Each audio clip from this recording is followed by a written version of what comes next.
छोटे से गांव में आकाश और प्रिया नाम के दो युवा रहते थे। आकाश एक सीधा सादा मेहनती लड़का था और प्रिया एक हंसमुख और चुलबुली लड़की। दोनों का गांव एक नदी के किनारे बसा हुआ था, जहां दिन भर हरियाली और शाम को ठंडी हवा का मजा लिया जा सकता था।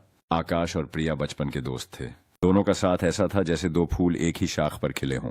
लेकिन जैसे जैसे वे बड़े हुए, उनका रिश्ता दोस्ती से कहीं ज्यादा गहरा होता गया। हालांकि दोनों ने अपने दिल की बात कभी एक दूसरे से कहने की हिम्मत नहीं की। एक दिन गांव के मेले में प्रिया ने आकाश से कहा, क्या तुमने कभी सोचा है कि हम हमेशा साथ क्यों रहते हैं? आकाश ने शर्माते हुए कहा, शायद इसलिए क्योंकि तुम मेरे लिए सबसे खास हो।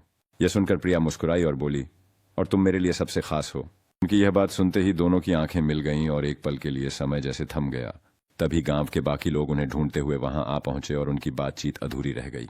एक गांव में एक गरीब किसान रहता था जिसका ख्वाब था कि वो अपनी बेटी की शादी धूमधाम से करे। एक दिन उसे खेत में एक चमकती हुई बोतल मिली। बोतल खोलते ही एक जिन जाहिर हुआ और कहा, तुम्हारी 3 ख्वाहिशें पूरी करूंगा। किसान ने अपनी पहली ख्वाहिश में खेतों के लिए पानी मांगा, दूसरी में बेटी की शादी के लिए पैसा और तीसरी में गाँव के लोगों की खुशहाली। जिन ने सब कुछ पूरा कर दिया। किसान की बेटी की शादी हुई और गाँव खुशहाल हो गया। किसान ने हमेशा शुक्रगुजारी का दरस दिया।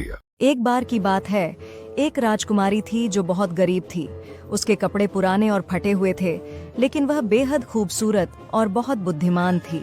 उसकी मदद करने वाला कोई नहीं था। वह जंगल में लकड़ियां काटती और उन्हें बाजार में बेचकर अपना गुजारा करती थी।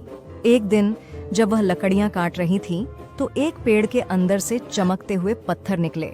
राजकुमारी ने वे पत्थर उठाए और सोचा कि ये बहुत कीमती लगते हैं। अगले दिन वह बाजार गई और एक सुनार की दुकान पर पत्थर बेचने ले गई। सुनार ने पत्थरों को देखते ही कहा, ये बहुत दुर्लभ हैं, और उसे सिर्फ एक पत्थर के बदले बहुत सारे सिक्के दे दिए। राजकुमारी की किस्मत बदल गई। वह अमीर हो गई और अपनी बुद्धिमानी और खूबसूरती के साथ पूरे शहर में मशहूर हो गई। अब लोग उसकी इज्जत करते। रवि एक छोटे से गांव में रहने वाला किसान था। उसकी फसल लगातार 2 साल से खराब हो रही थी। कर्ज और गरीबी ने उसे निराश कर दिया था। एक दिन उसने हार मान ली और सोचा कि अब आगे कुछ नहीं बचा। उसी समय गांव के बुजुर्ग महेश चाचा ने उससे कहा, रवि, जब धरती सूख जाती है तब हम बारिश की उम्मीद नहीं छोड़ते। हर कठिनाई के बाद एक नई शुरुआत होती है। रवि को यह बात दिल से छू गई। उसने हार मानने के बजाय अपने खेत में नए तरीके से काम करने का निर्णय लिया। वह नई तकनीकों का इस्तेमाल करने लगा और मेहनत से जुट गया।